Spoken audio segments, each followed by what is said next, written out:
Assalamualaikum warahmatullahi wabarakatuh. Kami dari kelompok 12 yang beranggotakan Mia Casmita, Muhammad Aziz, dan saya sendiri Asfida Fatin Nasfati. Kami akan mempresentasikan materi perkembangan masyarakat Indonesia. Bismillahirrohmanirrohim. Assalamualaikum warahmatullahi wabarakatuh. Di sini saya Mia Casmita, anggota kelompok 12, ingin menjelaskan tentang sejarah dan teori perubahan sosial. Perubahan sosial secara umum dapat diartikan sebagai suatu proses pergeseran atau berubahnya struktur dan tatanan di dalam masyarakat, meliputi pola pikir yang lebih inovatif, sikap, serta kehidupan sosialnya untuk mendapatkan penghidupan yang lebih bermanfaat. Di kalangan tokoh-tokoh sosiologi klasik, terdapat beberapa orang yang mengemukakan ide mereka tentang perubahan sosial, di antaranya yaitu Émile Durkheim. Misalnya berpendapat bahwa faktor utama di dalam perubahan sosial adalah pembagian kerja. Dia menjelaskan bahwa pembagian kerja yang kompleks yang dipercepat oleh perindustrian akan menyebabkan berubahnya sifat ikatan dasar atau kohesi di kalangan anggota masyarakat. Perubahan itu adalah dari kohesi mekanis pada kohesi organis. Sedangkan teori siklus menjelaskan bahwa perubahan sosial bersifat siklus, artinya berputar melingkar. Menurut teori siklus, perubahan sosial merupakan sesuatu yang tidak bisa direncanakan atau diarahkan ke suatu titik tertentu, tetapi berputar-putar menurut pola melingkar. Pandangan teori siklus ini yaitu perubahan sosial sebagai suatu yang berulang-ulang. Dan selanjutnya dijelaskan oleh teori linear. Teori linear atau berkembang menuju ke atas suatu titik tujuan tertentu. Penganut teori ini percaya bahwa perubahan sosial bisa direncanakan atau diarahkan ke suatu titik tertentu. Masyarakat berkembang dari tradisional menuju kompleks modern. Bentuk perubahan menurut teori ini dapat digambarkan seperti tampak dalam gambar berikut ini. Pandangan tentang teori linear dikembangkan oleh para ahli sejak abad 18. Bersamaan dengan munculnya zaman pencerahan Eropa yang berkeinginan masyarakat lebih maju. Teori linear ini dibagi menjadi dua. Yang pertama, teori evolusi dan teori revolusi. Selanjutnya yaitu B. Bentuk-bentuk perubahan sosial dalam masyarakat. Yang pertama, perubahan evolusi dan revolusi. Perubahan evolusi adalah perubahan-perubahan sosial yang terjadi di dalam masyarakat dalam waktu yang sangat lama, kehendaknya pun bisa diorganisirkan. Yang kedua yaitu perubahan revolusi, adalah perubahan yang berlangsung secara cepat dan tidak ada kehendak atau direncanakan sebelumnya. Perubahan ini terjadi bisa karena sudah direncanakan sebelumnya atau tidak sama sekali. Revolusi biasanya diawali oleh ketegangan atau konflik dalam masyarakat. Misalnya, peristiwa yang terjadi revolusi industri di Inggris, di mana terjadi pada tahap produksi yang awalnya tanpa mesin kemudian berubah menjadi tahap produksi menggunakan mesin. Yang kedua, perubahan yang dikehendaki dan tidak dikehendaki. Yang pertama, perubahan yang direncanakan adalah perubahan yang terjadi karena adanya pemikiran atau perencanaan oleh pihak-pihak yang mengkehendaki perubahan tersebut, agent of change. Misalnya, perubahan yang dilakukan pemerintah melalui perundang-undangan untuk melarang anggota dewan merangkap sebagai pegawai negeri sipil. Yang kedua, perubahan yang tidak bisa direncanakan ialah perubahan yang berlangsung di luar kehendak pengawasan masyarakat. Perubahan ini biasanya menimbulkan pertentangan yang merugikan kehidupan masyarakat yang bersangkutan. Misalnya, kecenderungan untuk mempersingkat prosesi adat pernikahan yang memerlukan biaya besar dan waktu lama. Meskipun perubahan ini tidak dikehendaki masyarakat, tetapi tidak sanggup untuk menghindarinya. Selanjutnya dijelaskan oleh rekan saya. Terima kasih.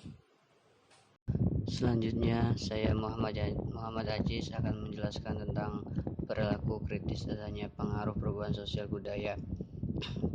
Penerimaan masyarakat pada perubahan sosial budaya dilihat dari perubahan sikap masyarakat yang bersangkutan. Jika perubahan sosial budaya tersebut tidak mempengaruhi keberadaan nilai dan norma yang sudah ada di masyarakat, maka sikap masyarakat akan positif. Namun, jika perubahan sosial budayanya tersebut menyimpang atau mempengaruhi nilai dan norma yang benar, maka sikap masyarakat akan negatif. Contoh sikap masyarakat adanya perubahan sosial budaya adalah sebagai berikut.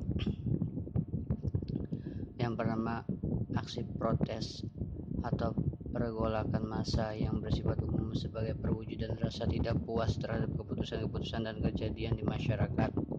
Yang kedua, kenakalan remaja adalah suatu perubahan antisosial yang dilakukan oleh anak remaja.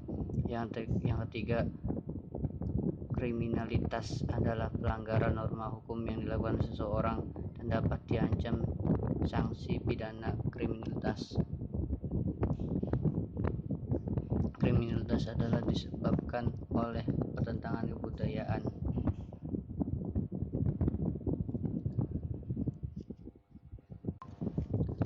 Dan poin D, perkembangan tradisi dalam perubahan masyarakat.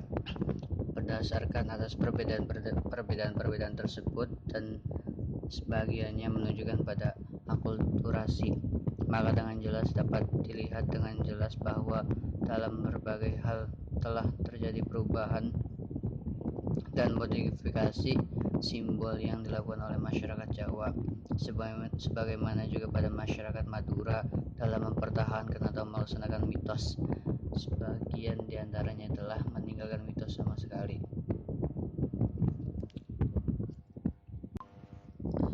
Dalam memahami perubahan sosial, kita dapat membedakan berdasarkan sudut pandang aspek fragmen atau dimensi sistem sosialnya. Sebab sebuah keadaan sistem dalam masyarakat tidak berdimensi tunggal, tetapi muncul sebagai kombinasi atau gabungan hasil keadaan sebagai komponen.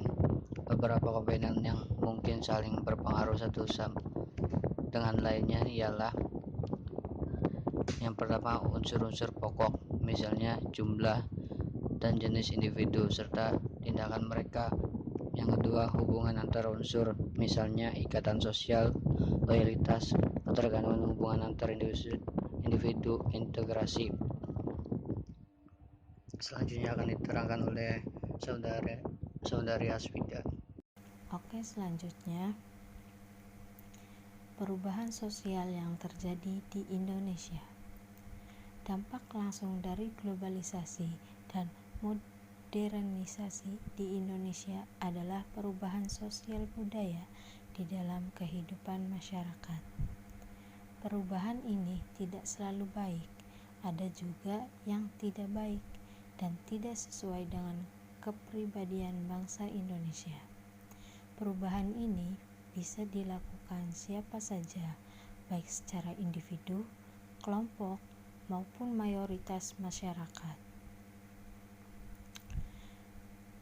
Beberapa perubahan sosial yang terjadi di masyarakat Indonesia. Yang pertama, cara berkomunikasi. Berkembangnya teknologi informasi dan komunikasi merubah cara kita dalam berkomunikasi. Dulu, komunikasi dilakukan dengan surat menyurat, tetapi saat ini dilakukan dengan SMS, email, atau yang sekarang menggunakan WhatsApp. Yang kedua, cara berpakaian. Cara masyarakat kita berpakaian tidak lepas dari globalisasi dan modernisasi di Indonesia. Dulu, orang-orang kita bangga mengenakan pakaian adat dari daerah masing-masing, seperti kebaya, akan tetapi saat ini rasanya sangat sulit dijumpai kecuali kalau ada acara-acara adat tertentu. Cara berpakaian sekarang lebih mengikuti tren masa kini, seperti ke-Korea-Koreaan. Ketiga, gaya hidup.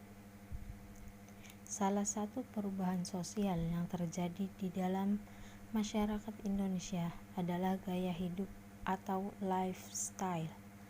Sebagian masyarakat menerapkan gaya hidup yang baik di dalam kehidupannya seperti menjadi vegetarian, workaholic, dan lain-lain.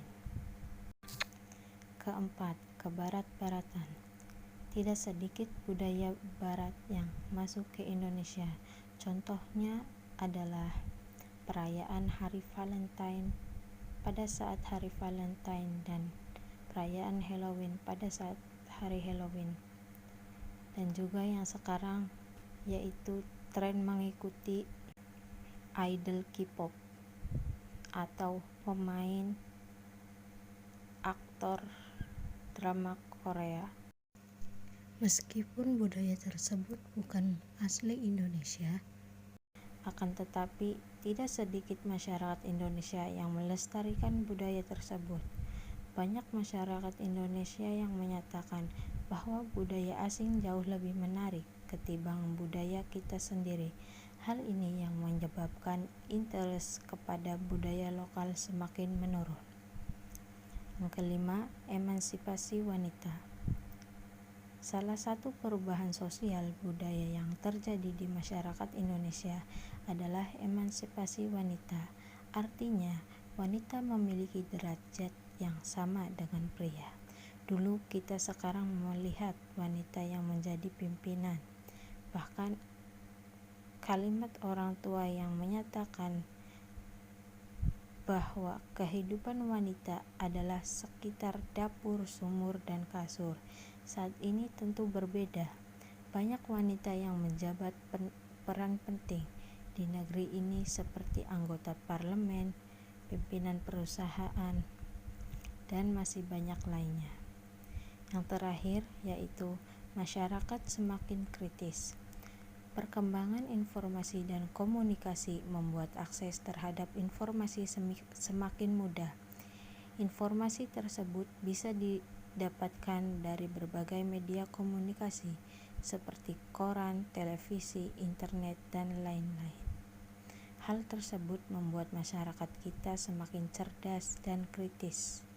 Sekian dari kami. Terima kasih. Wassalamualaikum warahmatullahi wabarakatuh.